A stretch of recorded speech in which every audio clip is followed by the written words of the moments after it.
திராவிட முன்னேற்றக் கழகம் 27 தொகுதிகளுக்கு மேல் தோல்வியடையும் என்று தேர்தலுக்கு பிந்தைய கருத்து கணிப்புகள் வெளியிடப்பட்டிருக்கிறது. மிகப்பெரிய ஒரு நரித்தந்திரத்தை திமுக செய்திருப்பதாக தகவல்களும் வெளியாகியிருக்கிறது.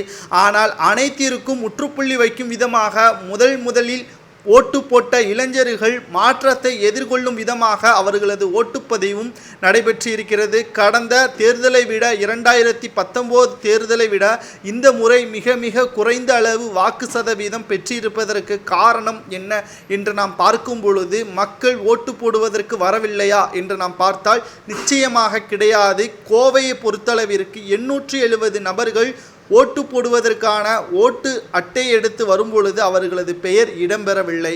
திமுகவின் செயல்பாட்டின் காரணமாக இந்த நரித்தந்திரம் செய்யப்பட்டிருப்பதாகவும், அந்த 870 நபர்களுமே பாஜகவிற்கு ஆதரவாக செயல்பட்டதன் காரணமாக அவரது பெயர் நீக்கப்பட்டிருப்பதாக செய்திகளும் வெளியாகியிருக்கிறது. அண்ணாமலை மீண்டும் தேர்தலை கோவையில் நடத்த வேண்டும் என்று தேர்தல் ஆணைய அதிகாரிகளுக்கு புகார் ஒன்றும் கொடுத்திருக்கிறார். முதலாவது பார்க்கும் பொழுது கள்ளக்குறிச்சியில் அதிக அளவு ஓட்டு சதவீதம் 75.67% தற்பொழுது இருக்கிறது. மேலும் மத்திய சென்னையில் 67.35, இதுவே குறைந்த அளவு வாக்கு சதவீதமாகவே இருக்கிறது. குறிப்பாக நாம் பார்க்கக்கூடிய விஷயம் என்னவென்றால், மத்திய சென்னை மற்றும் வட சென்னை, தென் சென்னை போன்ற அனைத்து தொகுதிகளிலும் திமுகவிற்கு எதிராகத்தான் வாக்குகள் விழும் என்று திமுகவினர்கள் நினைத்தவுடன் வாக்கு சதவீதத்தை குறைப்பதற்காக, அதாவது திமுக அல்லாதவர்களுக்கு ஓட்டு போடக்கூடிய விவரங்கள் அனைத்தும் சேகரிக்காமல் அவர்களது பெயர் இடம்பெறாதவாறு செய்ததாக தற்பொழுது மிகப்பெரிய அளவில் குற்றமும் சுமத்தப்பட்டிருக்கிறது.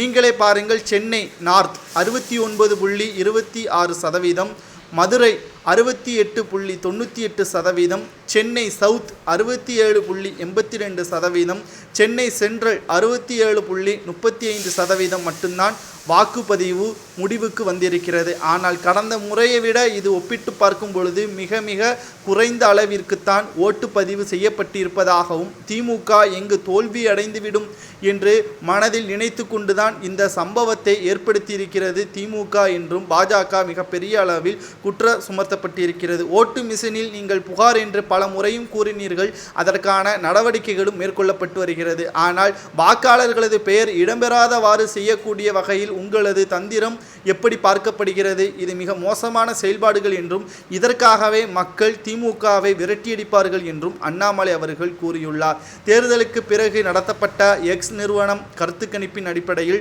20 முதல் 25 தொகுதிகளில் கருத்து கணிப்பின் முடிவில் தோல்வியடைவதற்கு வாய்ப்புகள் இருப்பதாகவும், 10 முதல் 15 தொகுதிகள் வெற்றியடைவதற்கான வாய்ப்புகள் இருப்பதாகவும் தான் செய்திகள் வெளியாகி கொண்டிருக்கிறது. இதை பற்றி உங்களது கருத்துக்களை மறக்காம கமெண்ட் வாயிலாக கூறுங்கள். நன்றி, வணக்கம்.